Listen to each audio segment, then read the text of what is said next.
Lisa Denae Live starts now, only on Stunner Radio, the heart and soul of the culture.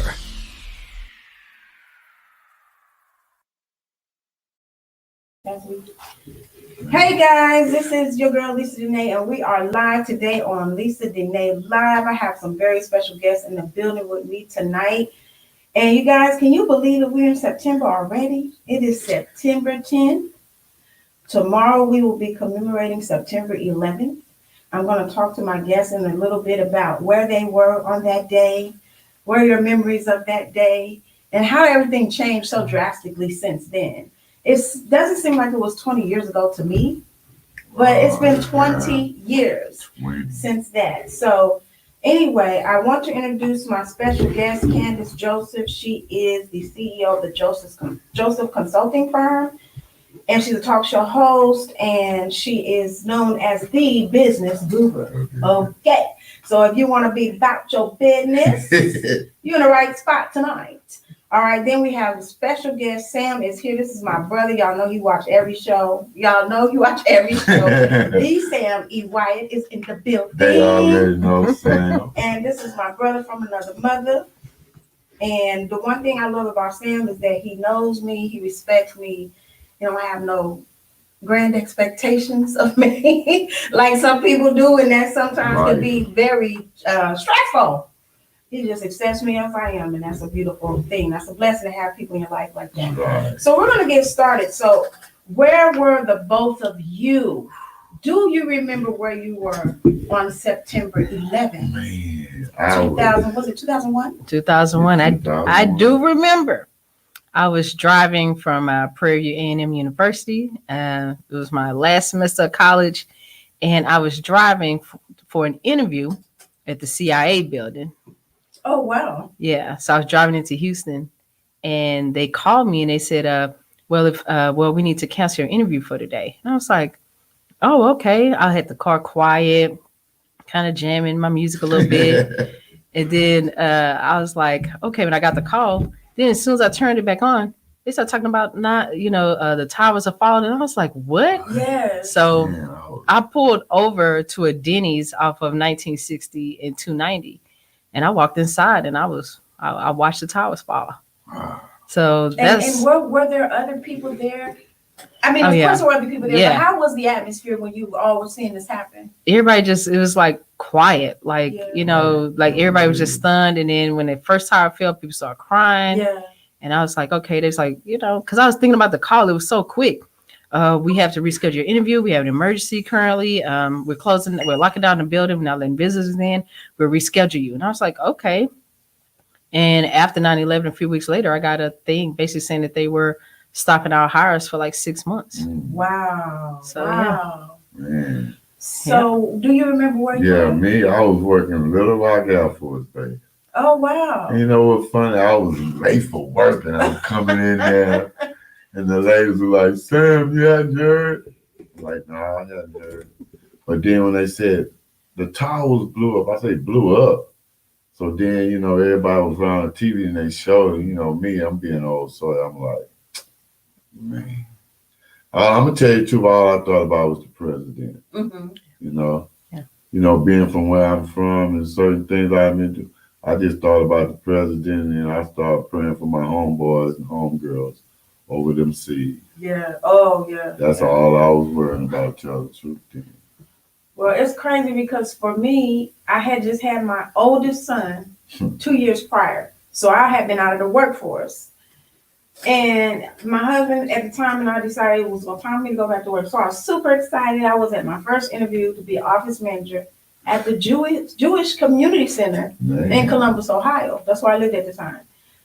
And, I love Jews. I've always loved them. I've always been around them. I've always loved them. Okay. So the interview was going great. I was like, I'm going to get this job because I know all about the cultural requirements of their food. And you can't even bring food in the building that does not, go with their diet. Yeah. And so I was down with it and I knew about it and they were liking me and I was liking the opportunity. Then all of a sudden I got shuffled out of that meeting and they started locking everything down. And I was like, what the hell's going on? It's like, we will let you know about this job, but you need to leave now. They was evacuating. I thought it was an attack on the Jewish Center itself. Oh, wow. Because the way they Yeah, you know. And so I got in my car and I turned on the radio and I was like, oh my God. I couldn't believe it. At that time, it was just a plane has hit the World Trade Center. So nothing had fallen yet, nothing had happened. And I live right down the street from Jewish Center.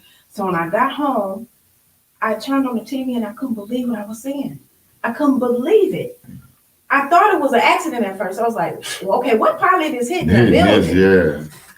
But when the second plane hit, my heart sunk. And I was like, oh my God, this is not an accident. Yeah. And I just thought about all the people in those buildings. And I remember for the next few days, nobody was right after that. Everywhere you went, people was just talking about it. Even strangers would come up and say, what do you think about, And I remember being scared to fly for about a year after that. Oh, wow. I'm sorry. You were scared to fly? I remember being scared to fly for about a year after that. Because I couldn't forget.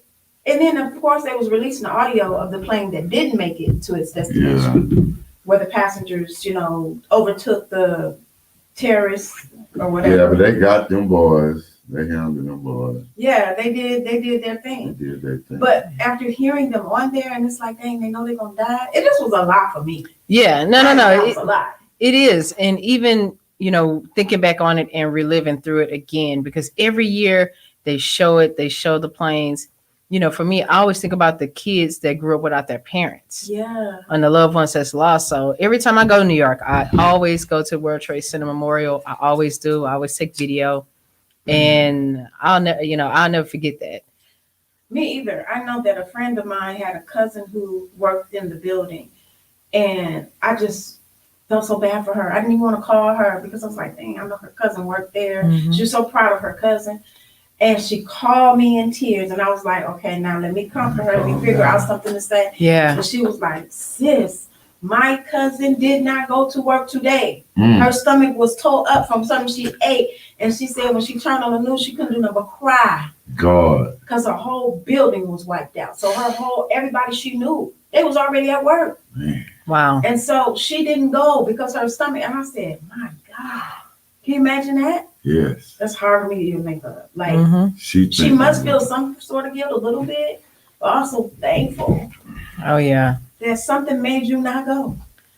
Ooh, because I know I remember that day because I was like, my dad called me and my dad was working in a federal building. He said, they put us on lockdown. I got to turn off my phone. I said, wait, you can't get out. He's like, no, I cannot get out. And they had him locked in that building for hours. Wow. Like hours. It was like, whoa. Security measures. Yep.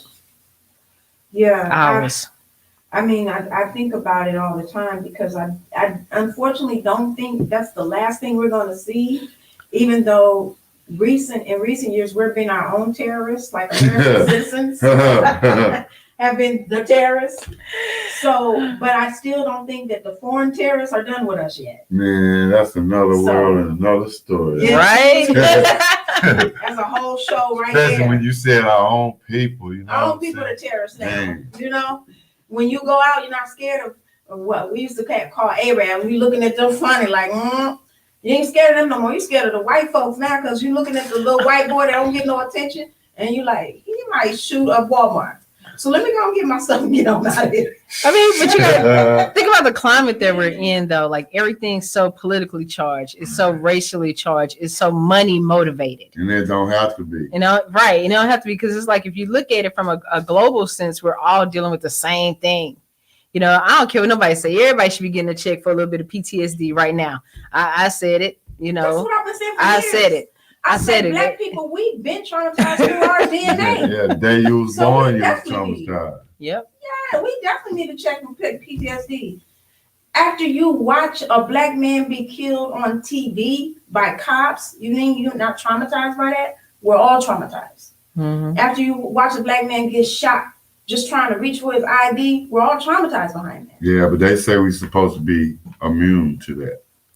I don't see how. That's because of the sensationalism. That's right. Think about everything that's online, the videos people post online, the stuff that's on YouTube, even the movies that are real graphic and stuff nowadays. So of course, just like when they're reporting about COVID-19, right now on the news, we're supposed to be all right with the fact that they say something happy, then say something about COVID, then say something about sports, then say something about COVID, then say something about the community little league, and then talk about COVID. Talk about the weather, then they talk about COVID. Yeah. So it's like, okay, they think that we're supposed to be immune to it because of sensationalism that, you know, is out there within, you know, media. And being a part of the media, we have a responsibility as well. And a lot of times people, they forget that part. But at the same time, as citizens, we all have to play our part in that, and, you know, not believe the hype and do the education and find out the stuff for ourselves too. But everything is supposed to be about that because everything's online. Everything's so easily accessible. And I think that's the reason why everything's so shocking is going on during COVID, while everybody had time to sit at home and do nothing but watch TV, but go online. I say people just don't listen, because me, I can say myself, I don't listen, you know. You got to sit back and just listen. Yeah. You know, just like your pastor say, just listen. Even though they don't listen, but you got to listen. If you sit back and just listen, you can see a lot. I mean, you certainly can, but if you listen too long and look too long, you'll go blind. Sad. But you'll be in a funk, because when you think about the fact that I'm glad for the vaccine, and I think it's wonderful that they're making it accessible to people in vulnerable areas. All this that they're doing, they're giving it free. They're offering cash bonuses and incentives. But that should have been done at first. What bothers us, and what bothers me, is that, so if you can do this, you got people got to choose between their diabetic medicine and their electric bill. You can't get that free too. You can't subsidize some of these other needs that people have to live. Yes. Clearly you can. Because everything's going up. The price of everything is going up.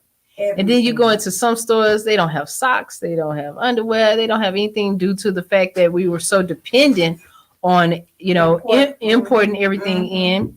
But we are a society, we are a nation that do not export anything. What do we export out? You don't see in the other countries where they got Ford F-150s. Because they don't have to do that. It was already script. You see what I'm saying? Yeah. We're being script now, you know. It's like we behind. We behind, but we the leader of all nations, but we're way behind for his living. You know what I'm saying? I think because we are over entertained, overstimulated, undereducated, and undermotivated. Well, we can't say undereducated. We can't say undereducated. It's taken away. You know, it really is taken away now. You know, I can't say we're undereducated, because there's a lot of things we know that wasn't happening too, and you know we was getting on it. Now, really, it just hitting the bottom line, the nail. You know, the hammer on top of the nail, and instead of us really just sitting back like we should. We still running. But I think when you look at other countries, even how they learn and how they come over here and learn the game, and you've been here all this time. You said it. They come to learn the game. But in my opinion, they had the game before they arrived. Well, they're part of the creators of the game. They're part of the creators of the right. game. But we've been witnessing it too, though. We've been witnessing the game. But that's why I say we're over entertained. Yeah. Because the entertainment is what distracts us from the game. Like you said, if you watch and you listen, you pay attention, you see the game. It's all around you. The game is all around you. Like Bernie Sanders talks all the time about the top 2% of our population is the richest. 2%. Right. And we got the nerve to have people sleeping on the street. We got the nerve to have children being shuffled from CPS offices. They don't got no place to put your children. So they sleeping in office buildings. But we're the richest nation, like you said. Right. But you have to also remember that we have been culturalized to the point where we're taught that dog eat dog. And you know what I mean? Dog eat dog, be cutthroat, you know, don't be a community collective in order to make global change. Especially not us. You know, but the thing about it is we're marginalized. Instead of us coming together as a marginalized community and making something happen and being that catalyst, we worry about the 2%. Yes. But because really it's the 98% of us that's feeding them though. And exactly. If we came together, especially Black people, if we came together like the Asians do, man, we'd be unstoppable. I mean, really, we rule the world, but you know, so until we do decide not to turn our nose up at each other, we will come together. But as long as we turn our nose up at each other, it ain't gonna never happen. That's true. And it gotta start. Yeah. It gotta start with your family, and you know, like we just talking earlier. There's a lot of unhappy people out there, so they're just walking and running with others, you know, without really sit back thinking what's the root of the problem. Yeah, that's true. And sometimes you have to let your family go. Yeah. Yep. Because So that's why. in order to save or be a part of the solution with others. That's But right. you gotta cut out anything that's toxic. Yes. No matter what kind of ship it is. You can cut it out. You gotta cut it out. But you ain't gonna cut it out, so but you just have to learn. You need to learn your boundaries and stop giving in. We give in too much. And like me, I speak personally on that. I run my mouth on certain things. I'm hard charged on, but then when I'm talking to you, I start giving in. But then at the end, I get pissed off because I shouldn't have gave in. But we gonna give in. It come with age. Mm-hmm. You know what I'm saying? So well, that's another difference that you see in our society right now.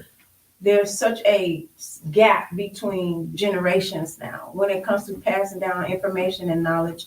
First of all, the new generation not trying to hear nothing we saying because they feeling like it's not working. It ain't working for y'all. So why are you telling me to do this? I feel like I could do something different. So we're losing so many people behind our old ways of thinking and our ways of, talking and not acting. Because this new generation, they got action. They would listen. Like, they would listen, though. Y'all doing a lot of talking, but y'all not doing nothing. Right, because it comes with like you raising your child. I mean, they looking too. You can say what you're gonna say.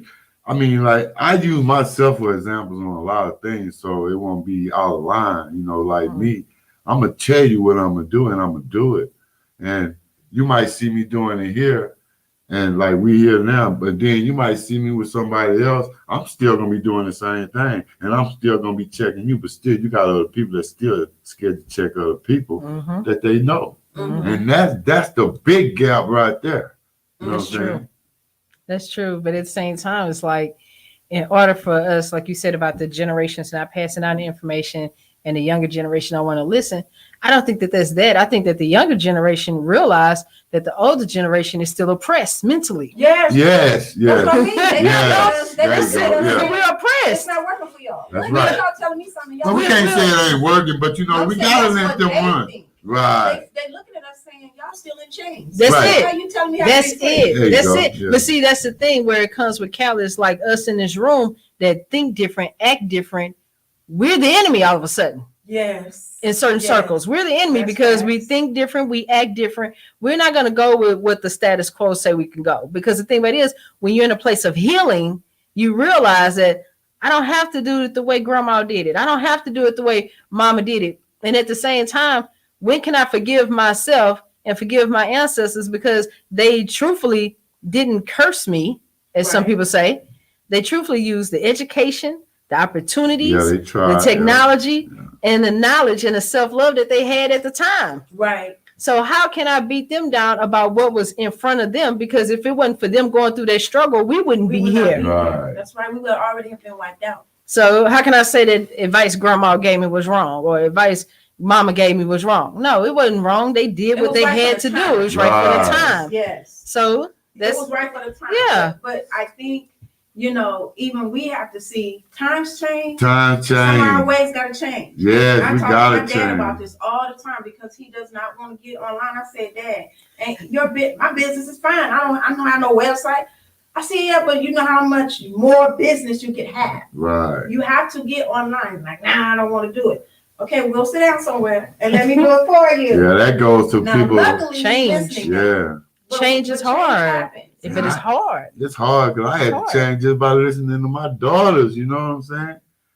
Whew.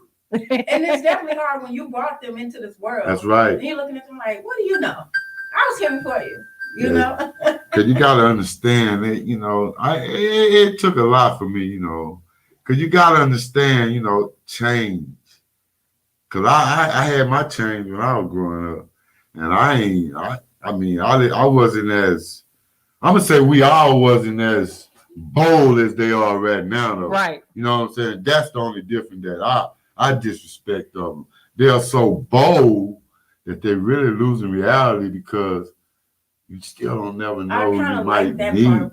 Yeah, they being bold, but still like you can't be It's bold. kind of like the childhood kind of thing. It's like they still have a little piece of the childhood left, but then we have to think about the younger generation. They came in with all the technology already at their fingerprints. So yeah, for most of us, we were in that gap part where we still looking at paper and pen and books, and then we learning about computers, and then we still kind of gravitating through. Like my first smartphone was a Palm Pilot. Oh wow. Okay, I had a Palm Pilot. Then I upgraded to a BlackBerry. Then I upgraded to the iPhone. I think it was 3 or something. I never switched iPhone in because why? Then I got to learn a whole nother system. So I don't know anything about Android phones, and I'm cool with saying that. But it's kind of like, okay, if we're gonna evolve as a human race, it starts within us. So every day when I wake up, it's kind of like, okay, what can I do that's gonna create some kind of impact somewhere? Right. What am I going to do? Where am I going to do it at? Am I going to do it within my home? Am I going to do it within my business clients? Am I going to do it on a global scale? How exactly am I going to do it? Right. So that's a very good point. But you have to be, like you said, intentional about those type of things. And open. You just wake up and go with the flow of your life. You got to be intentional and say, today I want to make an impact. You know what I mean? Yeah. So when you wake up thinking about that, of course you're going to make an impact. Yeah. But if you wake up just going with the flow of whatever hit your day, the impact is being made upon you. You know, you're not necessarily making an impact. But we're going to take a real quick break because I love the word that you mentioned, evolution. I want to talk about that when we talk about developing a wealth mindset. Okay. But before that, we're going to take a quick break and we're going to be right back to give a quick tribute to Michael K. Williams, who passed away this week. And also we're going to speak real quickly and briefly because I can't speak too long on this, about our Texas governor, Governor Abbott. So you guys don't go. A hero, huh? We got a lot for you. Don't go where we'll be right back. This show was sponsored in part by Flat Fee Tax Prep and Services, offering quality tax preparation, serving clients nationwide. For more information, visit www.flatfeecreditandtax.com. And don't forget to mention Stunner Radio sent you.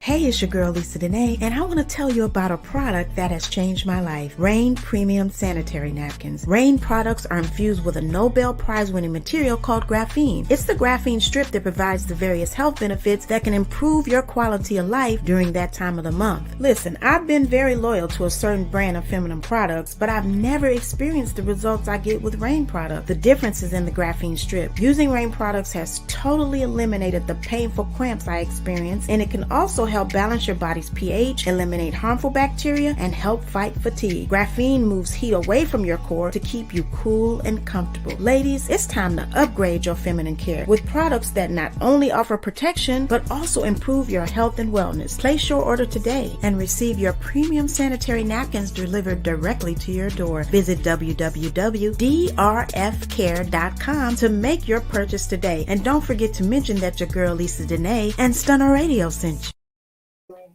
All right, you guys, we're back, and as you can see behind the scenes, we have our own discussion. I wish you could be here, okay? So we are going to talk real quick about one of my most favorite actors, Michael K. Williams, and the fact that he passed away this week. Now, they are saying that it could have been a drug overdose, but we don't have the official information in yet. So let me ask my guests, what do you feel about this? Did you know of him? Were you a fan? What were your thoughts when you found out that he passed away this week? Well, for me, I could say I've been a fan of, Michael K. Williams since he was a dancer. Oh, wow. Way back. Way back. Okay. People don't know that, look, he was always a dancer. When they see those little videos on Instagram, they were like, oh, I didn't know he could get down. It's like, hey, y'all need to go back to CNC Music Factory. Y'all need to go back to CC Pennington videos and look at that and see what he choreographed. This man traveled the world as a dancer, before he got into that, fight, and it changed his whole life. I feel that, a lot of conversations he opened the doors for people to talk about. And he did it, with his correspondence job with Vice. So, I love that. Yeah. I love the series he did on Vice. Yeah. But the thing about it is that sometimes people don't realize that, when you work heavy jobs like that, with either within the acting realm or documentary style, people don't know that it takes a part of you, and you have to learn how to go back and do that detox to get back to your normalcy. Yeah. Because you don't know what happened in that situation. You don't know what someone's going through, regardless of of if he had an issue with drugs or addiction, anything like that. Let's be real. All of us are addicted to something every day. So for me, I can't judge someone based on what happened in a life choice that they happened, it happened with. But I will say this, I remember him as a great actor, a great dancer, and just a great humanitarian, period. Yeah. That's where I'm at with it. Everything else, I don't care about he died. I'm just going to honor the fact that he lived, period. Yeah, that's like me. Me, myself, I can't judge no man. And, we done lost a lot of good soldiers, And, the average black man, they want to say we on drugs anyway. So, that's true. I throw that out the window when anything comes up because we didn't have a lot of deaths. The doctors are killing us now, the hospitals are getting their money for their ventilators. So, I just pray for that brother's soul and his family, because, hey, you never know what goes on behind closed doors because I'm human myself. That's it. Yeah, I mean, that's true. And I think for me, I was a fan of him since The Wire. I didn't know he was a dancer. Yeah. But when I seen him I watched The Wire because of him until Stringer Bell came on the scene. Then it was over for everybody. Yeah. But I watched The Wire because of him. He had a sense of realness about him. And that always draws me. I'm drawn to real people. Yeah. And I felt such a connection when I saw his series on Vice, the work he did on even Boardwalk Empire, which was such a different character, but he was so good. He owned it. He did. Even in Lovecraft Country, even the short times we saw him in When They See Us, was so on point. And if you ever saw The Night Of, God. Yep. With Riz Ahmed, they together, they were just perfect. That's a good movie to go watch tonight, right? For real. That one was everything. Real talk. Like he played the role. The man was very gifted. But I also feel like the reason I feel like I had such a connection with him is because I can relate to a person that is tortured by their gifts. See, some people don't understand when you're so gifted, it comes along with a certain amount of torture. And responsibility. And responsibility, which is part of the torture. Yeah. The responsibility that you hold is part of the torture. And a lot of artists, a lot of people that are gifted, we self-medicate with different things. You said that number one word. Say it again. Self-medicate. We do it with different things. Right. Me personally, I have my vice, just like everybody else. I get an edible every night. And just ask God. You know why? Well, God bless me with the cancer. That's right. I'm just saying. He already knew I need help with my anxiety. You already know me. You know me. So See, me, I'm a little different in that way because I know what vices are doing. I know what tunnels it could take you down. So for me, I'm a little bit different in that way. It's about education. So for me, I go through where I take on a new project or I do something for a charity or I try to use my gift in a different way or I look back at it and say, okay, what can I do next? Yeah. And so for me, I fuel my brain with education, with knowledge to figure out how I can help be a better global citizen. That's good. So that's my vice. I'm just addicted to work. That's why I ain't got no dating life now. Me too. I be like, come to the station with me. Right? Come up here. I got some work. Learn to be an assistant. That's the best day. Take some of this off my plate. Look, I'm an acts of service person as far as my love language, coming and going. So to me, it's like, look, you go pick up that dry cleaning, man. You just don't even understand. You got this heart all day. Bring my dinner while I'm up and sit here with me and help me work. Yeah. I'm addicted to work as well. I get that. And I also get that from my dad. But I feel like when people around you know that you're like that, we have to learn how to check on each other. Yes. Because it's always the people that are so motivational and encouraging to everybody else who don't have nobody to do that for them. Say that again. Wait, didn't you talk about that? We have talked about that before. That's why I said we had to have a CEO and sister then soccer. We had to do that. What's wrong. We had to do that because they really want to know what's wrong. Yeah. Because sometimes, please get over your stuff so you can help me again. Please get over whatever you're going through so you can help me again. A lot of times it's not really concern. It's just that's why you gotta stop her from doing for me. You gotta have somebody that you can talk to. I'm gonna be honest with that.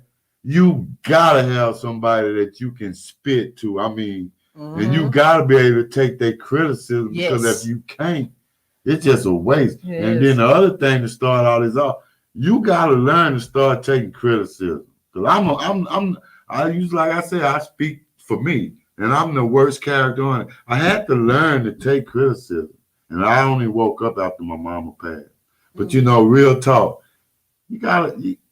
everybody needs somebody to talk to, and I'm saying that live now because I know I always need someone to talk to, but like you say, you people reach out to you so much, and you try to help them out, and you help them out, but then when you really need some help, you don't even bother asking no one because the first thing they're gonna say,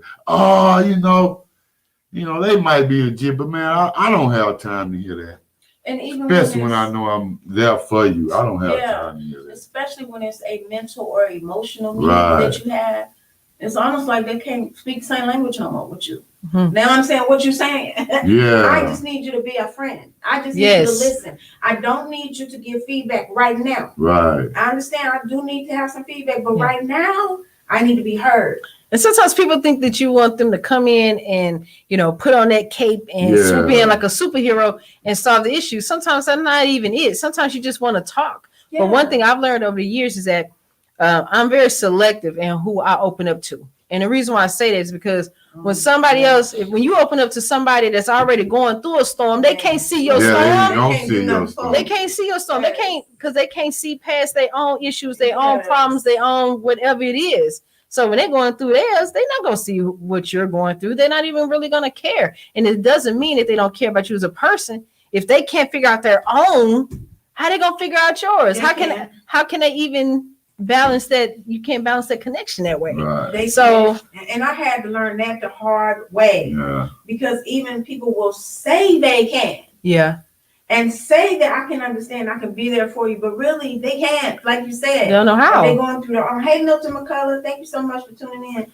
Yeah. But they're going through their own thing. How can they? They don't know how. Yeah. And then because the thing about it is that truthfully, if you really think about as a people being marginalized, we don't know how to have those coping skills. So that's why when people always crack jokes about people that go to therapy, I said, wait a minute, hold up. Sometimes I'd rather pay somebody and have them listen. Yes. Because it's judgment-free zone. Yes. I need a safe space. Yes. If my friend can't give me a safe space, this doctor can, and I'm cool with paying my copay every week. And I mean, I'm just saying, people always feel like it's certain kind of handicaps because we have been conditioned that what goes on in the house, stay in the house. I said, forget that, tear the roof off the thing and heal. That's what. Tear it off and heal. Tear off and heal. Even if you don't heal, the thing about it is a lot of times we feel like, oh, we're going through a healing process. Oh, we're going to therapy. I need to tell everybody they need to go to therapy.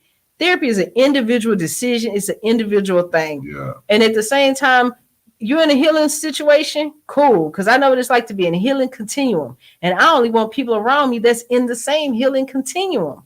Because I can't have someone that's toxic and damaged in the way of my healing. That's right. If it ain't a group thing, it's not. Whole mouthful. Right. That's it. You know why? Because toxic people are drawn to people that are healing. Yes. So you draw them. Yes. Because they can sense your healing energy, and all of a sudden you got all these toxic people around you. You thinking, and they drawing your energy. But it's That's your right. energy. Yes. But it's an energy exchange. You That's know, right. Look, now Lisa, you talked about that before. Yes. It's an energy exchange. No matter what kind of ship you are in. Yes. Now, what kind of relationship you're in, it's an energy exchange. So to me, if the energy ain't right, I got to chunk the deuce and leave. People better realize that too. That energy comes in relationships.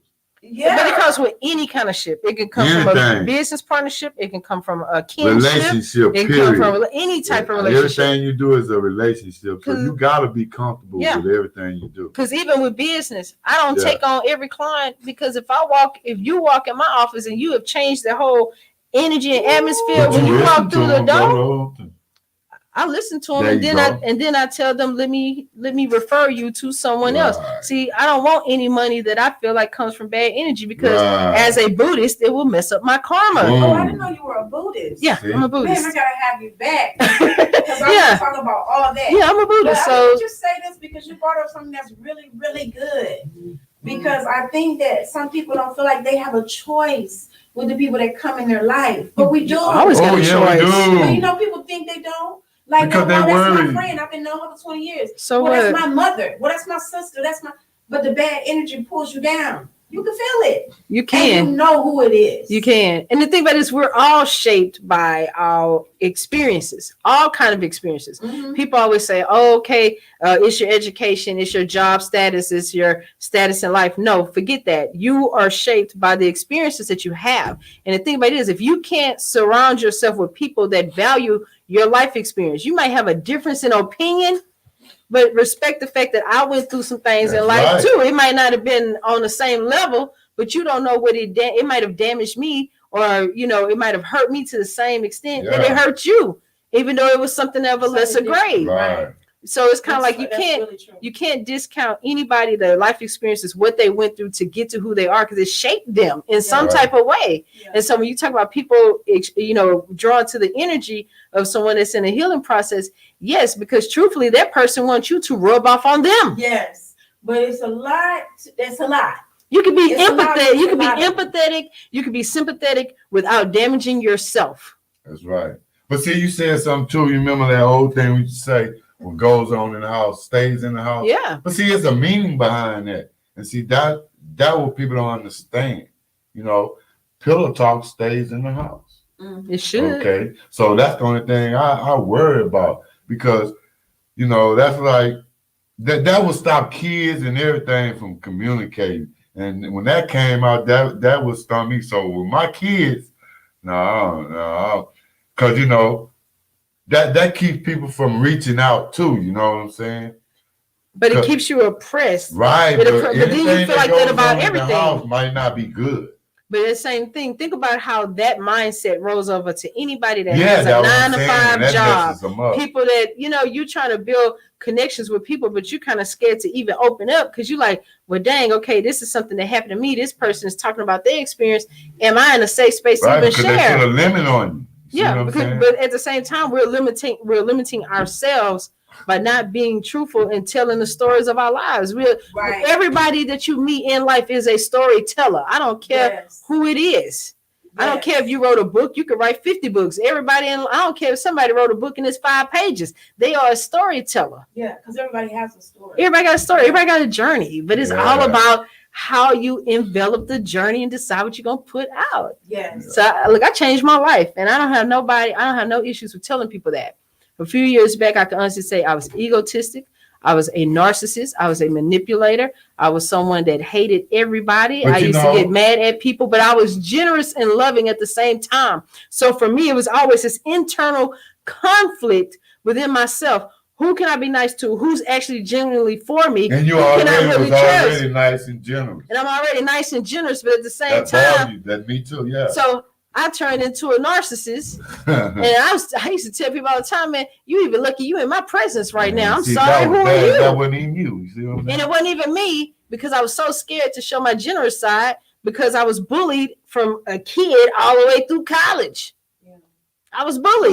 But we do evolve due to our environment. Yes. And that's something that people try to act like it's not real, but that is very real. Yep. And it is an inner conflict that you have with yourself, because you behave in a way that's not you. Yes. But you feel like I have to behave this way to survive where I am at. The shell. I noticed that, because since I lived in Texas, I have changed so much. You sure have. Sometimes I get so mad at myself, because it's not me. It's not me to walk past people and not speak. It's not me to be isolated. But no. But when I came here, I learned I have to be that way. Yeah, there you go. This place is different. But you have to. The thing about it is, it's not so much about being different. You have to, for one, you have to protect your own energy. Stand up for your space. Your space. So you have to be able to say, okay, well, hey, I have to set this boundary. Yeah, we understand about the Southern charm and all of that, but at the same time, we have to remember there's undertones in everything that's around. Yeah. Texas is different. Texas is like a whole country by itself. Yeah, we got our own. Let's just be real about that. Look, we already got our own electrical grid. Yeah. So, we the only ones that really pump up about high school football like that. So it's like we're our own ecosystem. But at the same time, when you're dealing with forces that are damaging within the ecosystem, how can you thrive within the ecosystem? You can't. You can't, because you have to evolve. Yep. And that's something that I was going to talk about, which I don't know if we'll have time for, but I've been noticing a lot of articles talking about nature and how animals, birds in particular, are evolving due to our environment. Their beaks are getting longer. They're making different sounds. They're doing a whole lot of things to fit into our now environment, not the environment that they were in before. So we, as people, do the same thing. We evolve into something that helps us to survive. Yep. And I really believe that if we got an understanding of that in the Black community, we would treat each other better. Because when Black men, a lot of times deal with Black women, they don't understand that we have evolved into this strong, independent, no-nonsense person. No. Because of what we had to do to survive. Black boys can't understand Black women. No, that's a good point. Say You that. know, and I'm not Say that. knocking my brothers down, because they already know we talk about this. Black boys are knocking down Black women. Because me, I'm retired, been retired over 10 years. And a lot of people like, man, your woman, man, boy, she can go to work every day. I work, you know. But a lot of men I'm for my brothers, yeah, it ain't nothing, but a lot of them are intimidated. But I wouldn't be intimidated. I've been blessed. But think about what you said earlier about how we have to develop into the wealth mindset, right? But that comes with education. Yes, but at the same time, we have to think about how we feel wealth is actually defined. That's what we want to get to. Okay, that's what I'm yeah. See, because for me, I don't look at wealth as money. No. Money come, money go. Yes. You can have it all and lose it all. Look, I done been there. And that's I done what been comes there. down to Okay. household. I done been there. So They talk about a household is weak without a man. No, I give y'all props. You don't need a man to make a strong household, because my mama didn't have a man. And our household was strong, clean, and respectful. But it starts within the individual, and it starts at home. Yeah, it does. Yeah. It's like you have to change you have to change your mindset, because in order to gravitate towards wealth, whatever that definition of wealth is to you, you have to change your mindset, period. And the first thing that changes the mindset is forgiveness. Yeah. When are we gonna forgive yourself? Forgiving yourself. Forgiving others. Yes, but at the same time, you got to forgive yourself for everything you got right, everything you got wrong, and everything in between. Yeah. I mean, doing how that can you shift? Yeah, it do. It took me 10 years to get out of my own way. 10. And I tell people all the time, I was a person, I knew I was smart, but I figured that nobody would listen. I knew that I can close deals, but how can I even muster up the courage to walk in the room? How can I do that? And once I got out of my own way, I was able to create a global brand. Yeah. Yes. You know, and I do it. Meant to be, And I do it with my $10 Walmart shoes on. So like I said, it depends on what you define wealth as. Yeah. But I had to forgive myself for everything I got right, everything I got wrong, every time I succeeded in something, every time I failed in something. Because a lot of people don't get that. Because when you make it to a certain status, and I'm gonna put that in air quotes, status, whatever that means to you, then you're always thinking about the next thing. How can I top the next thing, the last thing I did? How can I top that? And then you create this powder keg of pressure that you can't even live up to, and the only competition you got is you. Because a lot of people don't have goals. But at the same time, who goals are we trying to reach? You got to reach your own goals. But see, that's what I'm saying. But if you don't know how to shape your own goals, that's why we got to get back into it. You know, but we have to forgive ourselves. We got to forgive ourselves for what didn't work. We can't be mad at mommy and daddy because they worked a blue collar job and your friends made fun of you. Right. So you got to spread your wealth to the next instead of keeping it inside. Look, let's be real. I grew up in the hood. I grew up in Third Ward. My mom worked for the Postal Service. My dad used to work when I was a kid. My dad used to work for NASA. He always worked government. But we never moved out of the hood. I used to get teased at school because I was a student that wasn't on free lunch. You know what that's like, getting beat up in the bathroom because your parents can afford for you to carry a lunch kit in a thermos, right? And then it was like, okay, like I said, certain things will shape you. Right. But then it was like, as a kid, I used to get mad. And go home and tell them, why y'all have to have such good job? Not thinking about the fact that my parents were grooming me to evolve, but to understand that you stay in the community. That's why I live in the hood now. You don't leave the hood. You change the hood.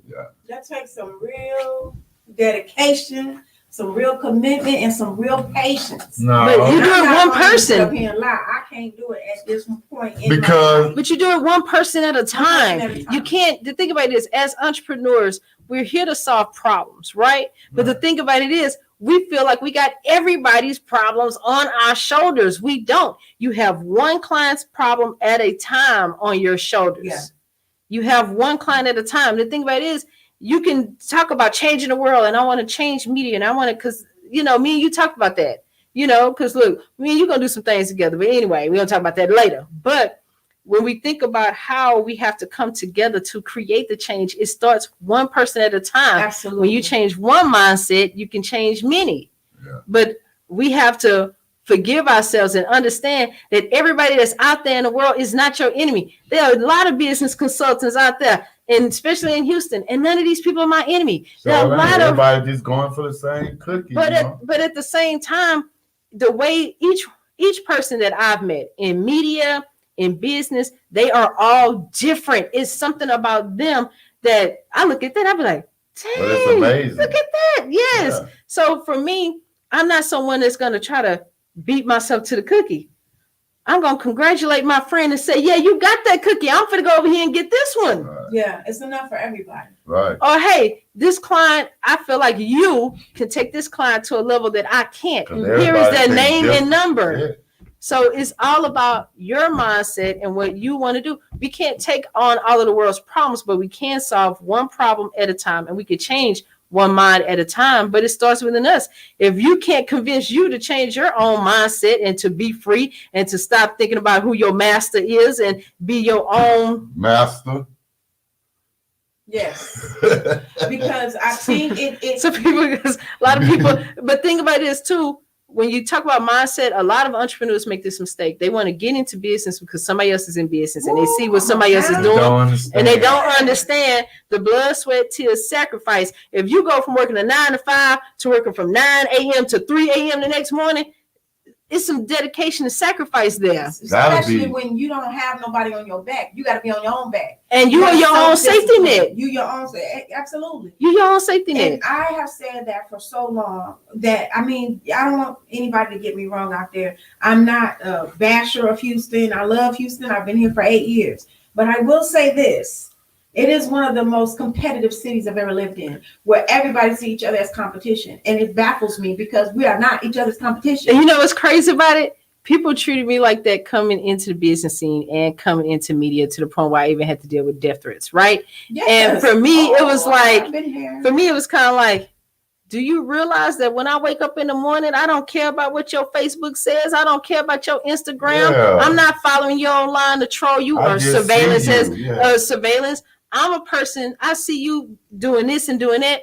I'm congratulating you. I got a global award. Silence. Bam.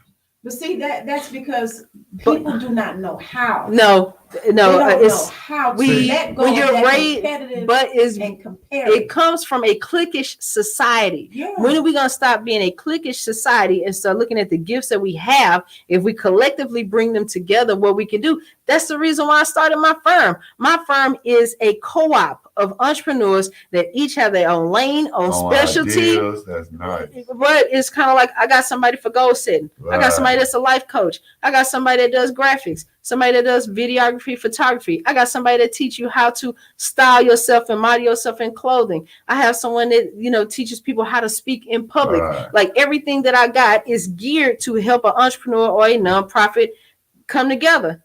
And I did it with a bunch of people right here in Houston to debunk the theory that Black and brown people can't get together and work together. And I don't ask nobody for no referral fee. If I close a deal for somebody on my crew to do a website, you know what? That's your fee. If they pay me for coaching or they pay me for my gifts, then hey, I get paid from that. Mm-hmm. We start a collective mindset because it starts within us. That's why I did what I did. And a lot of people in Houston hated me for it. They hated the fact that in 2020, I gave away every service. No. I didn't care if somebody needed an app, a website, a business plan. If they needed business coaching, I didn't care. I gave it all away. That's when the death threat started. Yeah, because they was doing dirty, so you did good. And you're taking away clients that they feel like you're taking away clients. Yeah, but you're not. Get it to you for free, then how am I going to charge them? But what people have to understand is that there's enough clients out there for everybody. But the thing about it is, I did not give it away for free to draw people through my doors. That wasn't it. I gave it away for free because, first of all, I have clients on monthly contracts with me. I got tired of people calling me after COVID hit. But that's a strategy. That is a good strategy. I play chess, not checkers. That's a good strategy. But you know what I'm saying? I wanted to stop the pain. As an entrepreneur, it's my job to keep you in profit. Right. That's why I'm the business guru. That brings profit. It brings profit, but at the same time, I didn't look at it that way. That's right. I didn't look at it from a money standpoint. I looked at it from the standpoint of here I am trying to help my fellow entrepreneurs stay in business. Look, let's just be real. I'm 200-some pounds, so I eat every day, apparently. So I wasn't going to starve by doing it. And we do it for a collective good. We had people that could pay, that offered to pay for services for companies that was on the brink of shutting their doors. Wow. And we still have that to this day. My firm even has a sliding scale. Wow. We even invest in other people's companies, help them grow, put the money, profits in a bank account, give it back to them 6 months later. We don't need your business. Showing them how to. That's really good, community service. That's community. But that's what it's about. We're here to, if we're really here to build and empower, how can I, and I'm going to speak for me. I'm not going to speak for everybody on my firm because everybody on my firm is different. But how can I, if I'm given a gift, why would I hoard it for cash? That's a good thought. If you serve the community, the money comes. Period. I play chess, not checkers. That's why I was able to evolve into radio. I was able to evolve in a television space where now I'm part owner of a television network. I was able to evolve into helping other people launch radio stations all over the country. I evolved and I taught lessons. That's why my radio show is on Princeton University's website as a part of the entrepreneur class. I evolved and I gave it away for free. I didn't tell these people, you got to write me a check. How can we build up a global society to be better if we're going to hoard it all for money? Please understand, I got some clients that's going to pay me the fees that I need to get paid so I can eat good and buy me some more $10 Walmart shoes because they're comfortable and I like them. Right. But at the same time, I'm an entrepreneur. I struggle like everybody else. Some months I'm good. Some months on the profit side, I'd be like, ooh. But you still got to make sure you able to stand up and walk too. Oh, but the thing about it is, I'm going to stand up and walk regardless because I have faith in who I am. And my clients have never let me down. When I opened my office space, I had a folding chair and a little $10 little laptop table and 6 offices. I went on Facebook Live and said, hey, man, look, we got an office, man. Look, I'm taking appointments today. What's up? I moved it out of the house. It's COVID. I moved it out of the house. I needed a better way. Too much traffic going in and out. My parents are older, so no. And they just retired from their jobs. No way I'm not going to have this kind of traffic coming through the doors. So I got an office space. Do you know my whole office space is furnished by everybody that I helped in 2020? I still have people sending me ink, paper, all of that, and clients. And it's the thing, people were worried about Houston. Like I told you before, I offered it to Houston first. Nobody in Houston bid, right? Because of the click.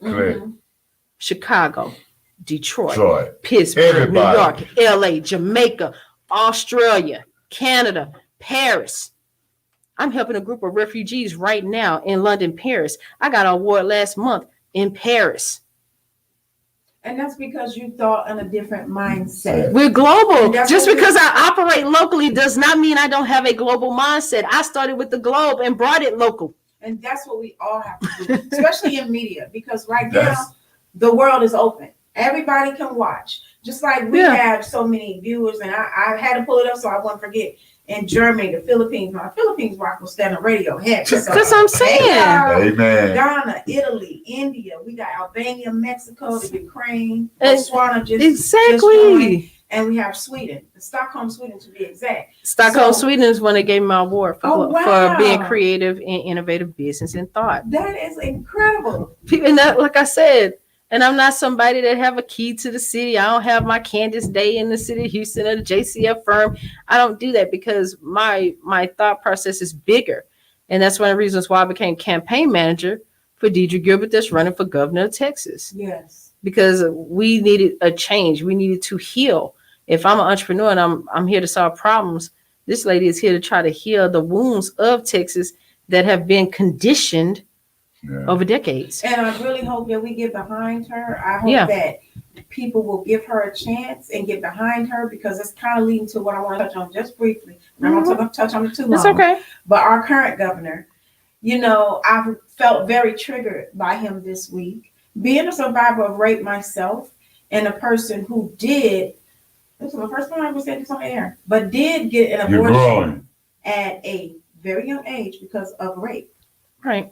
Somebody who went through that. I am that person who went through that. Yeah. So for him to say, we're going to pass this law where people can't get an abortion, we don't care if you've been a victim of rape or incest. Yeah. And to say, well, the answer is we're just going to get rid of our rapists.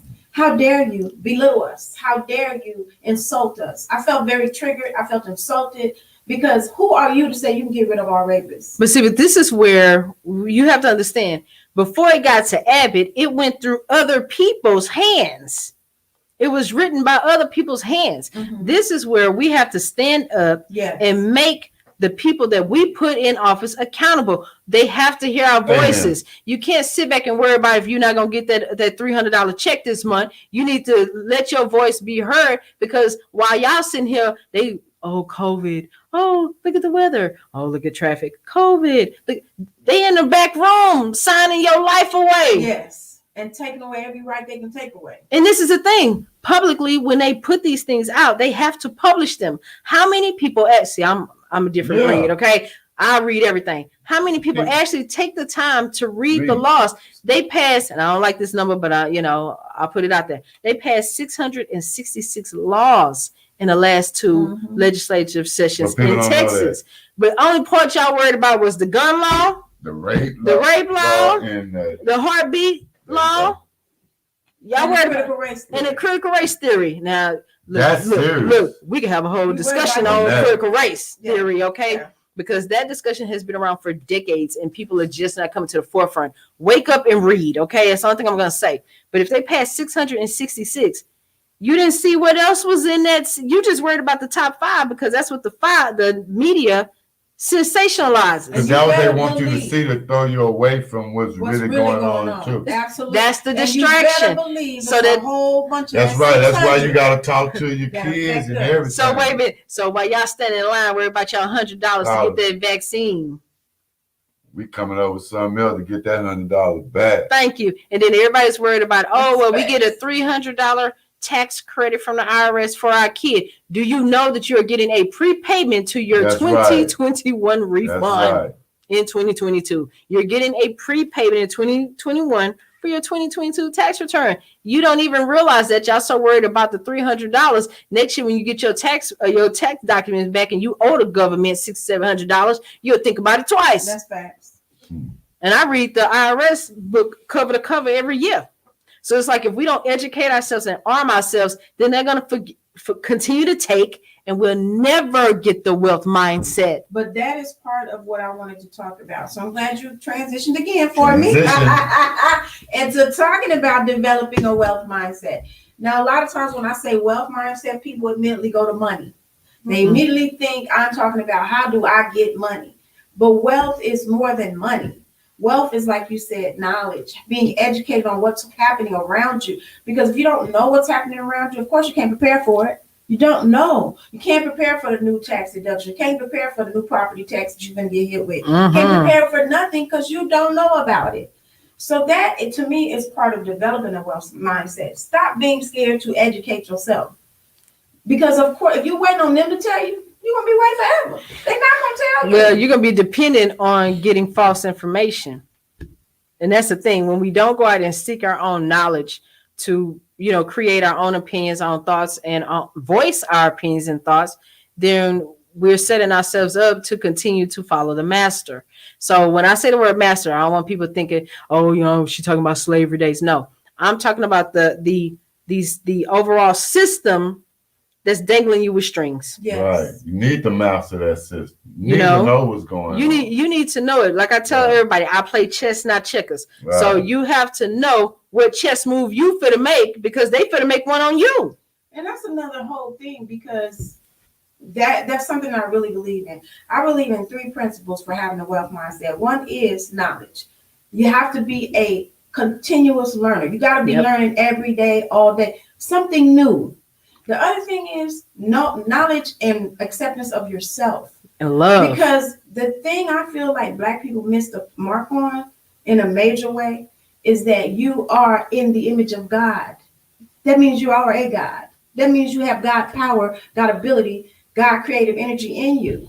So you can't be scared to walk away from a job that ain't paying you enough. You can't be scared to tell them, no, you're not going to belittle me and mistreat me because of a little check. You a God. Why you depend on them? But at the same time, why are you looking for another savior when the one in the mirror is the one that has the answer? That's why I'm a Buddhist. I can relate. That's why I'm a Buddhist. We call it cleaning the mirror. Okay? That's why I'm a Buddhist, because everything that you want to change about your life is within you already. And when you're talking about God, I don't care what religion you are. I don't care about what, spiritual guidance, whatever, right? All religion, everything that's like that is about peace and love. So if peace and love is already in you, how did we become such a toxic society when peace and love is already within you? Come on, that's it right there. So that's why I do the things that I do, because I decided a few years back, I'm going to love me and embrace me and be cool with my weird clothes and my quirky glasses. And I was going to ask for them glasses. I have to be cool with who I am in order to figure out how I can make some kind of change. So to me, if I don't love me, how can I go out here and show my clients love? How can I show my community love? How can I show my globe of my brothers and sisters love? You can't. It wouldn't be within you to do it. Yeah. If you don't give it to yourself first. But the reason why I know that helps you develop a wealth mindset is because that's what I did for myself. I heard what you said earlier about you changed your own life. Yeah. I can relate to that so much because a lot of people who followed me through my days on nonprofit, they know my story. They know that I was abused as a child, molested as a child. They know I suffered domestic violence. I suffered from a lot of hardship and trauma at a very early age. But the way that I got out of that is I looked in the mirror one day, and I won't ever forget, I probably 7 or 8 years old. And I swear I heard something say to me, you are it. You are the God. You are your own savior. Bam. Everything that you need is inside of you. It's up to you to find it, cultivate it, nurture it, and it will pull you out of anything you ever get into. But you have to be open. You have to be open to be in tune with your star player. Ain't that what Cat Williams said? Cat Williams said you have to be open to be in tune with your star player. And the thing about it is, the person that I changed into, I was a person that did not smile. I used to be very judgmental about everything. Am I like a perfect person? No. Okay. Because like I said, everybody has a life journey. Certain things that are in you, you have to figure out a way to get them out. Yes. Right. But it's kind of like, okay, people notice a change in me gradually. And this is the thing. When you're going through a healing process, it's going to interrupt and irritate people who are still toxic. Amen. Mm-hmm. Cause like me. So people don't have to like me, but you're going to respect me and respect my brain and know that I'm here actually to serve you. And I will show you. Yes. Better than I could ever tell you. I can show you too. See, because that for me, it just instantly gave me a wealth mindset. Because I knew even as a child, I didn't have to go without nothing I wanted or needed for myself, physically or emotionally. I knew that I had the answers for that. Right. So I would just tell my dad, look, I'm gonna need some candy to sell. I came up with all kinds of ideas as a kid. I had my money right. I used to sell mechanical pencils. I set a goal when I was in high school in the 10th grade, and I just watched everything. I'm gonna tell you straight about.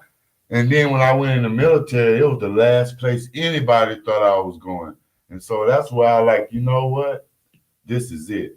And I made a goal. Then I say, when I turn 50, I won't be working for no white man. I put a label on it because, and I wrote that when I went into the military. I was sitting at that table, like I tell you, people know what's going on. My brothers and sisters that's with the government and with these hospitals, we just got to be real with yourself. Because I set off in that basic training camp, whatever I say, I'm not working for no white man after I turn 50. And from then on, I had my own goal. I didn't care. There's a lot of things that happened in my life where it turned off my family, my friends, where they thought I was being selfish, this and that. But you know what? Look where I'm at now.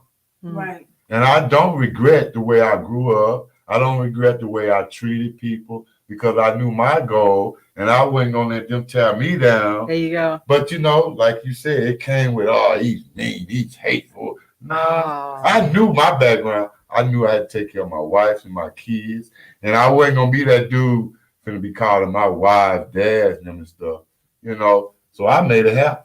Mm-hmm. You know what I'm saying? And like today now, you know, and like today now, you know, I ain't worked since I was 45 years old.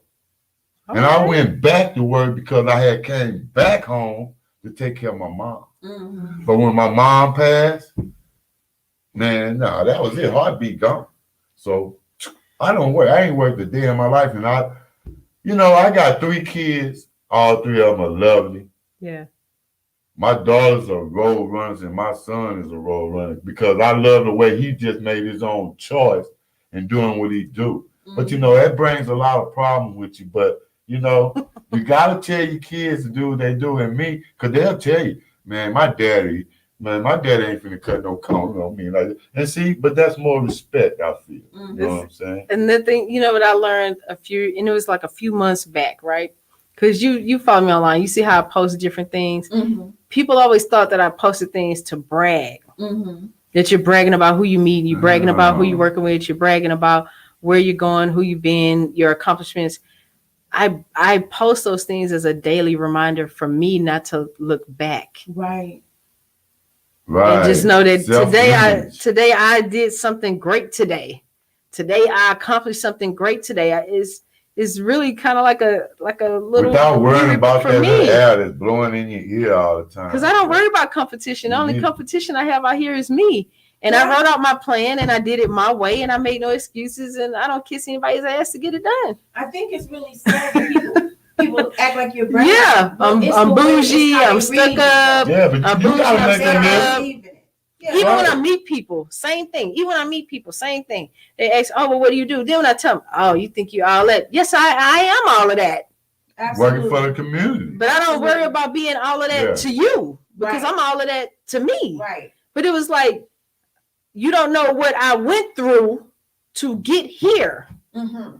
See, people when you talk about the wealth mindset, you have to recognize and acknowledge that what people got to where they are was through a little bit of everything. Absolutely. Yeah. A little bit of everything. So I can't discount your hard work for my hard work because you won an award and I didn't. Oh, no. The universe said it's not time for you to do that. You could get those things, those flowers when you're supposed to. Right. You'll make, excuse me, that money amount when you're supposed to. Mm-hmm. The universe say not yet. Yeah. They didn't say no. Right. But, you know, my response has been to people who say, oh, she thinks she all that. No, I know I'm all that, but I know that you are too. The problem is you don't know. That's what a problem comes in, and that's why you're offended by the fact that I do. Yes. Right. Because you don't know it for yourself. And unfortunately, I can't give that to you. I want to give it to people. I want them to see the God ability in them and the God creative energy that is in them. I told myself when I was a little girl, God created the world. I'm going to create my own world. So where in my world, I don't have to worry about all this other stuff in the real world because I'm going to create a world for me where I can move forward and into my own healing. We all have that creative energy and that creative power to do that. But at the same time, we have to be okay with walking away from people who are not ready. Yeah. We got to be okay with walking away with them, right? Because you got to be it's hard. You know what I mean? It's hard. No, it ain't hard. It used to be hard for me, but now it's not because, you know, you got to look at it too. A lot of people, and it hurt the ones that really need your help. Yeah. You know what I'm saying? Those are the ones that hurt. Right. Yeah. So a lot of people now it has came to me in a certain way where it just, I'm going to keep that wall up. But it ain't no bad wall, but hey, yay, Yeah. no. I tell people all the time, I said, I stay in my lane to avoid the crash. Amen. And people be like, well, I don't get that. I don't get that part. Yeah. You don't have to get it. I like that. That's good. I stay in my lane to avoid the crash, because sometimes I tell people, even somebody come in my office, I'm going to move as fast or as slow on your project as you do. However much heart and dedication you give to it is what I'm going to give on the other side, because I'm still going to charge you. Yes. I'm still going to charge you. But what is it doing for your life force? Because when you want something, you don't care. If I told people how late at night I stayed up just to code, now I stay up late because I got people in other countries that when they waking up and they're at their desk logging in and seeing my email, it's like 1:30, 2 o'clock in the morning. I should be going to bed. Mm-hmm. I interviewed people for my radio show pre-record at 4:30 in the morning, where it's like 3 or 4 o'clock in the afternoon for them.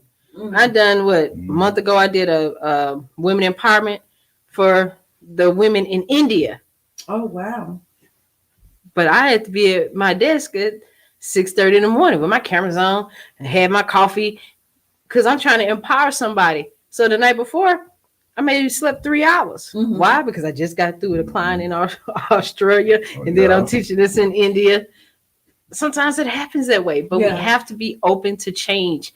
And we have to know that if you don't serve the community, you will never have the wealth you want, no matter if it's wealth in people or money. If you do not formulate a plan for how you're going to serve the community first, you will never accomplish the wealth that you want, and you'll never accomplish that. I think you just really hit on all my points that I was going to make, because I my first point was knowing yourself, and I forgot what the second one was. It's going to come back to me. But the third one that I was going to hit on is being a planner. If you do not plan your life out, if you don't plan out things, I say this to people all the time. Why do you think they ask you for a business plan before they give you some money? Because they need to know that you know what you're trying to do to get to your end goal. If you do not know the end result that you want, how can you create a plan to get there? It's just like getting to a radio station. It's like getting home from here. If you don't know how, if you haven't planned out your route, how you gonna get there? You don't know where you're gonna go. Yeah, because I thought you was in the north. I'm like, because we live up north, I'm like, oh, sister she's still living down south. Yeah. But the thing about this, when you talk about a plan, I wrote out what I wanted to do when I was 19 in a spiral notebook. And my kids found it. We were moving. They found it in a box with all my little high school memorabilia and all this kind of stuff and photos. They just laughing at how thin I was. And I was like, ha, ha, ha. Just remember one day you're going to get older too. You're going to have you some extra rolls and it's cool. But I started looking at that notebook and I started looking at my kids. And I told my kids, I said, well, one day I'm going to achieve everything on this list. And I'm proud to say at 42, I only have 4 things left. And one of them, I am almost done with my book, ma'am. All right. I can't wait. So it's just one of those things, like, you can't achieve anything that you want. You're worthy of it. And I'm a person, I plan, but I'm realistic at the same time to know that life happens. But it's all about how you decide to maneuver when you're going through your plan. Yep. But you can't just throw it all away. Mm-mm. When life happens. You don't give up. Say, oh, it's sick now, I can't do my plan. No. You have to have some type of plan. This is something that I enacted within the last, I must say, 6 months. When I interact with a man who's interested in me and want to date me, whatever, now I'm starting to ask, what is your plan for us? And they be like, huh? What you mean? Well, you say you wait 6 months? No, I've been doing this for the last 6 months. Yeah. Well, you good. That's an invoice. You're trying to date me. You talking about you, I want you to be my one. Oh, wait, what's your plan for us then? What plan do you have for a future that includes me? And they be stuttering. They don't know what to say. We not compatible. Man, I'm going over that when I wake up the next morning if we happen to go home. What? I'm going over that the next morning. Oh, okay. I need to know. I need to know less than 48 hours. I need to know less than 48 hours if it's just a hit or go. See, you know within the first 5 to 15 minutes of knowing somebody. In that respect, I've already established that. So, but what I'm saying is, before I go any further, I need to know: do you have a plan for a life that includes a woman like me, or a life that includes me? You have a plan for that, and half the time they don't. But most women say they ask me and that they don't do it. Oh, I You know need to what I'm know. saying? I need to know That's because good. But see, Man, I observe people, right? Like anybody I date, I observe them. I want to see what your relationship like with money. I want to see what your relationship like with your friends. I want to see what your relationship like, with everything that's within you, because that's the only way you can really get to gauge if that your life plan and that person's life plan will work. Because I want to go along for your journey. But I need you to come along for mine. To continue on. And you want them to be able to collide, but also remain separate as well. Because that person had life before they met you. They had friends before they met you. Yeah. They had their Friday night hang out with with their people before they met you. I want you to keep all routines because I need to know how you gravitate, period. Yeah. But I need you to have an idea of how that's going to work though.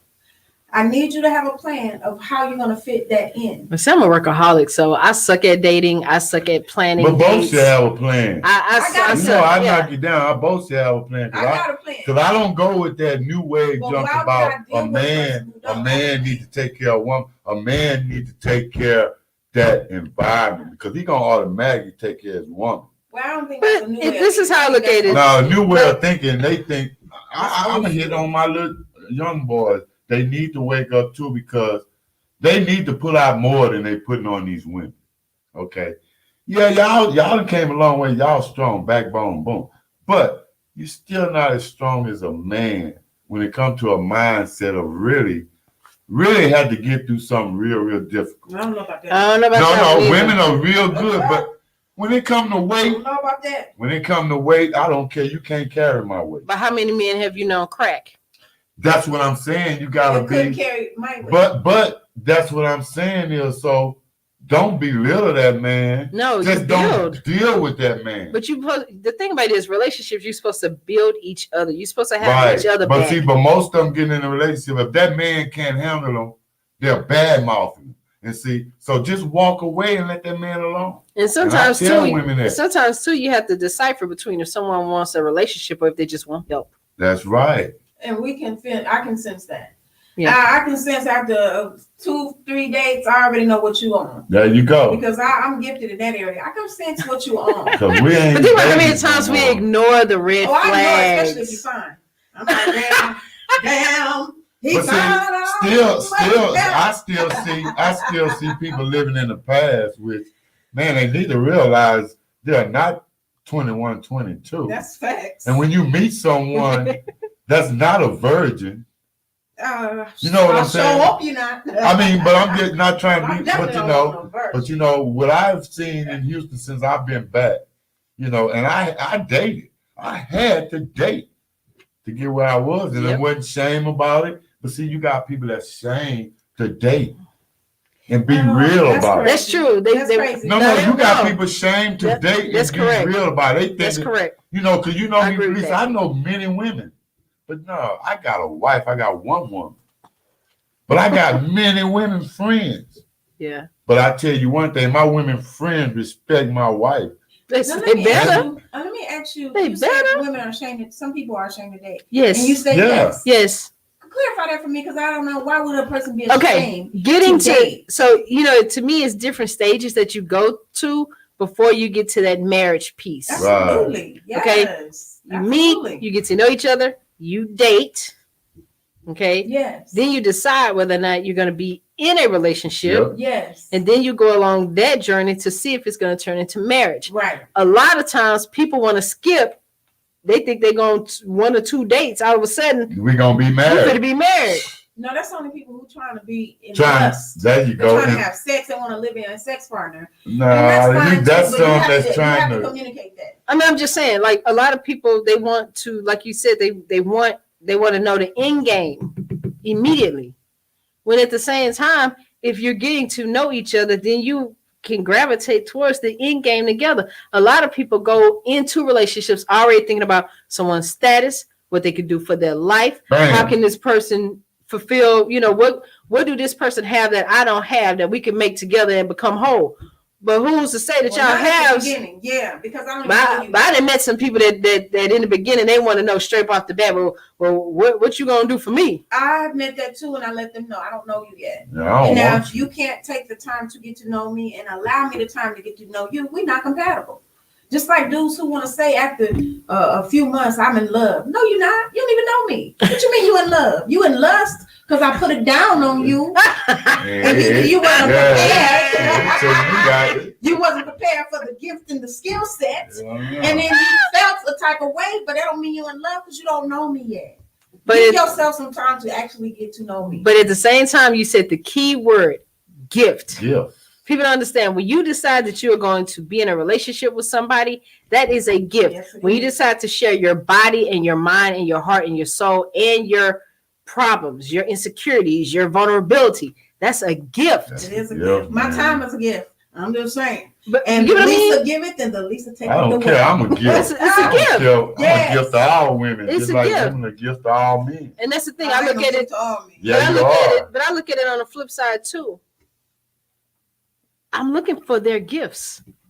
No, I take pride in the fact that they are giving me their gift. Yes, absolutely. I don't take it for granted. Absolutely. So for me, when somebody take me for granted, I gotta go.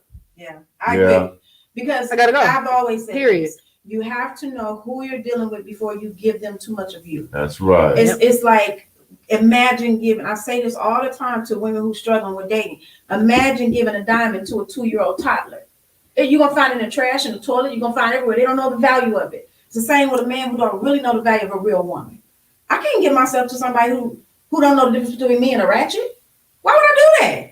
He's not going to handle me right. He doesn't know the value. But I have to say, so you have to know I'm still learning who you're dealing with before you give all of yourself to them. But see, I'm still learning. I think for me, I'm still learning that part because I look at it from the standpoint of I want you to understand who I am straight off the bat. I want you to know because I may not have the time requirements in which you feel like I need to in order to cultivate this thing. Man, but I'm being honest about that. You can't satisfy me when that.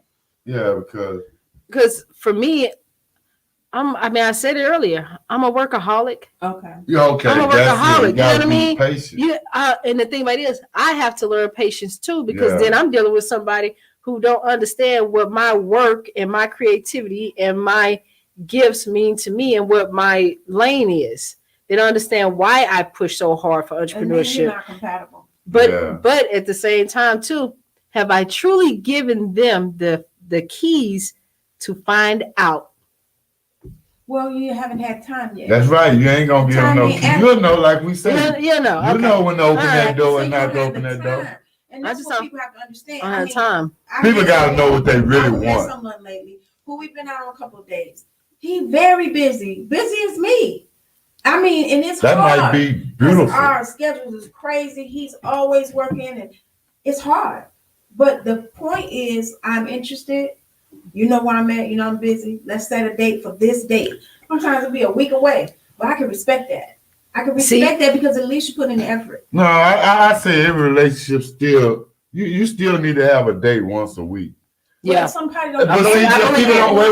People don't understand that. I'm with that when too. I'm saying that, like, like even if you at home, like I'm gonna tell you, like my baby worked from the evening to night, and before we got married, she like juice. We good, and we dated these 4-5 years. We done went on and got married in January because that is my baby, and after I would have married a long time ago, but when that Kobe came, boom. But me, I had to adjust too now because a lot of people don't want to say it. Like you say, people have lives before that and they have responsibility for that. Yep. But still, you two still need to sit down because you got a lot of couples are scared to let that other side know, yo, I got somebody now. It's gonna be a different world, but we still gonna be here. Yeah. And see, that's another thing that's breaking up a lot of relationships too. But you know what this very two gotta be online together. This very wise man this weekend, over the past weekend, I was doing some trail riding and we were sitting down after the event. We were sitting in some chairs, just kind of talking in a circle, right? And this, very wise young man told me, he said, I see you out and about, but I don't ever see you dating. He said, you should do some even 10 or 15 minute dates a day. I said, That's fun. I mean, watch what he said. I said, this is what he said to me, and I've been thinking about it ever since. But it's like, okay, I like coffee, but they don't like coffee. But I'm gonna tell you something. You do it every day, and you don't realize. But the thing about it is, think about how many times you had a conversation with that person. You ask them how their day going. They ask you how their day going, or they talk to you while they're eating lunch, or they talking to you while you're driving. Or different people? They're different people. You never know. I mean, you date every day. You don't know. If you date more than one person, it is what it is. Yeah. But you get what I'm saying? It's like I never thought about. I never thought about the 10 minutes or 15 minutes per day. Me either. And then he was like, go beyond just asking about how their day was. Strike up a conversation. I was like, he was like, think about it. When everybody talk about decompressing for their day, he's like, okay, you decompress from your day, then you pick up the phone, you video chat, you shut the world out. Bug them. You shut the world out. I like to be bugged. When this man told me that, I say, shut the world out. And he's right, because I had to think about how many times I'm on the phone with somebody, and then all of a sudden somebody knocks on my door, or somebody's bringing me something. Hey, did you check your email? Or hey, my business line is ringing, and I'm like, well, hold on, let me answer this call. And then I thought about it. I'm breaking the 10-minute rule every time I do that. Yeah. So I've been thinking all week, like, okay, what am I gonna do tomorrow for the 10 minutes? What am I gonna do the next day for the 10 minutes? On this 10-15 minutes, I'm gonna have to bring this to the table. Yeah, shut the world. Shut the world out. It's more than just asking about the day. Should we talk about work or not? Should work be off the table? Work shouldn't be off the table, but it should only be, how was your day? How was your day? And you sit there, you listen to a couple of minutes, y'all go back and forth. That's gonna always be work. But at the same time, think about how sometimes when you're having a hard day, the energy that you're having from your hard day can be exchanged within that conversation. So am I going to talk 5 minutes about, 20 minutes? Am I going to spend the 10 minutes talking about a bad client? Or am I going to say, well, you know what? I wanted to ask your opinion about some apple cider. You like apple cider? I was thinking about apple cider today. I like that. I'm gonna bring that to the table. So, because that's all I hear about. Like me, that's what I do. So look, I know my baby don't be around. So the nerdy person that I am, because I wrote out a list. Like, okay, these are some of the things. I like that. Because I suck at planning dates and stuff. So for me, it's like, okay, let me write out a list of some things that we could talk about that don't have to do with work, family, or the political environment, or the economic environment. Look, you know what? I saw you in this green outfit last week. I really like that green outfit. Let me text you some pictures I saw online of some other outfits I think you'll look good in. And then that'll start a whole conversation about, but you get my point. So it can start the conversation about, because you might not even know that person's favorite color. And it keeps you motivated. It keeps you focused on them. Because you like, man, well, let me call my boo. I put it like this. This is what I do. When somebody pisses me off now, I don't go to the blow no more. I just go and call my boo. But what's up? I think of something crazy. Because the first thing she said, baby, who pissed you off? I say nobody, baby. What are we gonna do this day or that day? You see what I'm saying? Yeah. It works. So it's one of those things. Like I said, when that young man told me that over the weekend, I'm not gonna say his name because it is what it is.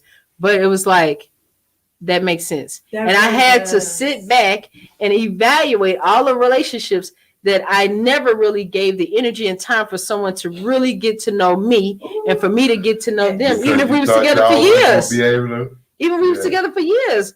I'm thinking they know me and I know them, and then you sit back and like, damn, I didn't even really know what their favorite movie was. That's a pet peeve for me. If a person is around me for a long time and they don't really know me, I get very upset. But at the same time, I'm transparent and I let people in. But at the same time, you have to remember, a lot of people are not used to dealing with real people when they first get in a dating scene. Yeah. They're used to the representative. Absolutely. Yeah.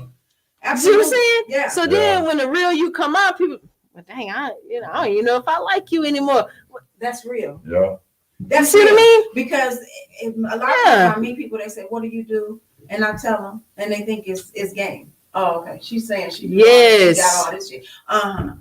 And then if they say, I say, oh, you can go to my website, or you can go. And once that happens, they ain't got nothing else to say. But me, I don't even. Intimidation. Well, you good then. Those are controllers. You doing good. What you thought was you let them go. But see, people get mad at me. I be like, you can Google me, right? You know, you can go on any podcast app and type in my name, right? You know, you can go into YouTube and type in my name. You're gonna see about 50 interviews, and you can go anywhere and type anybody's name. Hey, Closha Davis. I hope I said your name right, Closha. She says, "Oh, okay. Now I like this conversation. Interesting. Well, thank you so much for tuning in. We are doing this is very interesting. I have learned so much tonight. We went over the time, but I agree with Closha, with Miss Davis. I think it's Keosha. I had to put my glasses on. But very interesting topic. I learned something about the 10-15 minute dates. Oh. I'm learning. Okay, I am learning, because I know sometimes I could get on the phone and talk about who made me mad, this or something I love today, something I hated today, but then I have to stop. Yeah. I have to stop. I like that. And I love that. But I gotta make sure, even though I'm focused, I get too quiet in the conversation. So I'm still working that piece out, because I'm so busy listening and intaking that you still here. Yeah, I'm still here. I'm listening. Yeah. You know, so I have to make sure that I'm engaging as well. So for me, I have to learn how to do that. I'm trying to learn how to leave the office. You'll be so proud of me. I lock up my laptops. I don't even sleep with my laptops in the bed no more. Wow, that's huge. That's huge. Yeah, because I used to do that too. See, now it's just by the bed. I don't even do that. I gotta keep it by the bed. You know what I do now? This is what I do. I have learned to turn my do not disturb on from 10:30 p.m. until 8 a.m. the next morning, even on the weekends. I have learned not to grab my phone as the first device in the morning. I learned how to sit there, be one with myself, drink some hot lemon water, and meditate, and I chant for about 20-30 minutes. Then I get up and take a shower and start my day. And then at 8 o'clock, I check my phone. I'm learning. At 8 o'clock. So I'm learning. Tell me to 8:30. Look, Lisa, because me and you talked about this struggle. I'm so good to the point now where only thing, if I have everything in my backpack, I leave my backpack by the front door, laptops inside, and only thing I'm taking is the phone and the charger. And then I'm even to the point now where I put the phone on a whole nother dresser. Oh, wow. Because y'all workaholic. I want to get to that. I'm learning. Because, look, I'm not going to be able to date successfully if I don't. And I have to learn how to have fun again. I got so wrapped into business and who I am as a businesswoman that I forgot to have fun. Where in my 20s and 30s, I had to remember me having a whole bunch of fun was down a destructive, toxic path. But I had to remember now that I can't look at that from a fear standpoint. Right. I can let go and have fun and still be the business guru. I'm learning. I'm learning. Back to that scared to dating. That's serious. So that's when I had to sit back and look at it and say, well, damn, Candace, this is why none of your relationships worked out in the past. This is why. Well, I've always handled, I know that I've handled my relationships. This is why. Businesses. I know that. And I'm trying to get out of that. I've had everybody I've been with sign a contract. Yeah, you can't put everybody on. You can't have everybody signing. Look, you cannot do the non-disclosure. I found mine, though. Now. But see, you good. See, I'm bad because back in the day, I used to invoice for dates. You want me away from my office? I'm going to send you an invoice and you going to pay it. And when you show up for the date, that's the money for the date. If you 20 minutes later, you don't show up for the date, that money just, nope. It goes to charity. See, charity. Because my thing is this, if I'm grinding because I'm trying to get to my goal Monday through Friday, if you want to pull me away from that, that's billable hours I could bill to a client. So show me you serious. But you see how y'all saying this? Hey, Ms. Did you do that for the man? A lot of women can't do that for the man, though. I have never see thought what I'm about saying? it. This is good talk. I know, but you get what I'm saying? It's kind of like, and I had to learn how to communicate with people that I date. You don't understand all of the struggles that I went through and how lost I was for so many years, and depression, anxiety, self-loathing, imposter syndrome, bankruptcy. I lost everything. So for me, when I'm dating somebody now, I get a little nervous, a little apprehensive because I keep thinking if I break the habits that made me successful, I'm going to lose everything again. I can understand that fear. That's real. I can understand that. But we could just create another world. And we could. That's what I'm saying. But I have to tell people the business guru and Candace are two different people. Don't let them pearls and these funny glasses on Facebook and these fly jackets, don't let it fool you. Candace is different than the business guru, but you have to be open to get to know Candace. Well, that is. But big. you got to understand the that is guru big because so many people fall for the person they see on yes YouTube or on Facebook or for me, the person they may let them see on fall for it though, stage. you know. Yeah, so, but that person is different. So you let them fall for it. So that right there, people that fall for junk shit, they don't need to be around in the circle. But see, my thing is this: I'm a different person in front of business clients. I'm a different person when I'm speaking in front of a room full of people. But you still want a man that's confident enough to come up to you and talk to you the way you want to be. See, and I'm different.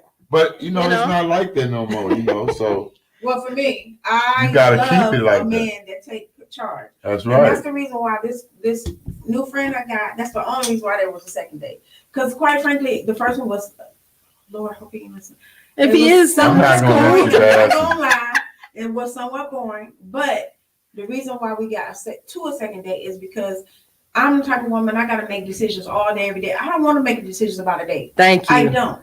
Me and you relate to that. Say, me and you the same way on that. Yes. That's I'm free on this day. Me and you the same in that way. Meet me here at this. Yeah, there you go. I'll be like, yes. And look, I'm to the point where somebody can come and pick out my outfits for the date. Okay, Me too. like send me a picture of what you want me to look like on your arm walking out the door. Because look, I had to get a stylist on my team just to dress me for appearances and photos and everything else to be all right with my quirky style. Because I couldn't figure out what my style was, but once I figured that out, then my stylist is like, okay, God, I'm just gonna see your invoice every month. But now I have to figure out, okay, because I dove into what I do so hard. Now it's like, well, dang, how do I even dress for a date? Well, men, y'all hear me out there. Don't be afraid to approach a highly active woman because there's a lot of men. There's a lot of them scared. I know that. I've had a lot of scared on social media, and then I will say, well, I don't like to really talk across a computer. So if you're that interested in me, we need to meet in person. I ain't down with that. And I'll be like, well, maybe you're not real. Well, then no, that don't mean I am real. Sometimes you gotta respect. No, but you gotta respect. You gotta respect them too at the beginning, like you want them to respect you. And see, a lot of respect ain't being given. Well, I mean, I can't respect a person I have never seen in person. All right, then. So you taking a chance right at the beginning. Look, let's be real. I'm cool with meeting people in any space I meet them. Okay, I'm gonna tell you why. Because at the same time, my clients that are international can't come to my office space. Am I not gonna take their chance? Yeah, but demands turn everybody off. The demands turn you off, right? Lisa, baby, that's my sister. I love Lisa, right? Time to go. No subject. Look, this is Candace Joseph, the business guru. We're just gonna say, just be open to love, be open to knowledge, be open to changing, and it's okay to break free of those strongholds to get to that wealth phase that you want to. Absolutely, it's cool. And this sound wide, y'all, boy, that's been on the block all through the Facebook. Just be real with them, because I'm real with them. Yes. Be real with them, you'll get far. You'll get far, real far. Oh, hi, friends. And tell everybody where they can find you on social media. All right. Well, on Instagram, you can find me at Candace the King. On Facebook, I'm Candace Joseph. You can look up the Joseph Consulting Firm on all platforms, including LinkedIn. What else? You could call me 713-425-0510. And don't be surprised if I'm the one that's answering the phone. a lot of people are shocked that I answer my own business line, but I do. You can also look up my radio show, The Business Knowledge Broker Hour with Candace Joseph. On all platforms is at the BKBH. And hey, if you are out there, go to Deidre Gilbert for Governor and press that like and press that share and add it to your community. Let's get a great woman in office who's really for all of the people. She really has a bipartisan attitude. And I feel like that, she should do that. Matter of fact, I love her to sit down and talk with you. I would love that too. That would be awesome. We got to make that happen. She'll come any day. For sure. We got to make that happen. So thank you, Miss Davis, for watching. Kiosha, she says, first she said, amen, Candace Joseph. Then she said, you have to have that balance in a relationship. Yeah. She also says you have agree and disagree. So I think she's agreeing with something. I'm not sure, but let us know what you mean by that. But thank everybody for tuning in. We went way over our time, but I had two special people here tonight, so I wasn't trying to put them on a time limit. We talked about a lot. I didn't get to some of the things, but just tune in next Friday, and I will get into some of the things that I wanted to talk about this week. And any last words for our listeners, you guys? Stay blessed, stay safe, get your shots, and wear your mask. All right. Educate yourself so that way we can break free and forgive ourselves and know that we can walk in peace, love, knowledge, and strength every day. Amen. I think that's all I got to say. All right. I want to thank both of my guests for being here. It's your girl, Lisa Denae. You can follow me on all social media platforms under Lisa Denae. And of course, I am the hostess that does the mostest. So if you want to be on my show, just send me an email, booking@stunnerradio.com. If you're listening on any of the podcast platforms, please leave a comment and give me a rating. Thank you guys so much for hanging out with us, and we'll see you next week. Bye. You are now in the presence of a real one. You are now in the presence of a real one. You are now in the presence of a real one, a real one, a real one, a real one. Catch my smoke, smoke, catch my smoke, smoke, catch my smoke. I hope you don't choke, choke. You're looking crazy 'cause you thought it was a joke.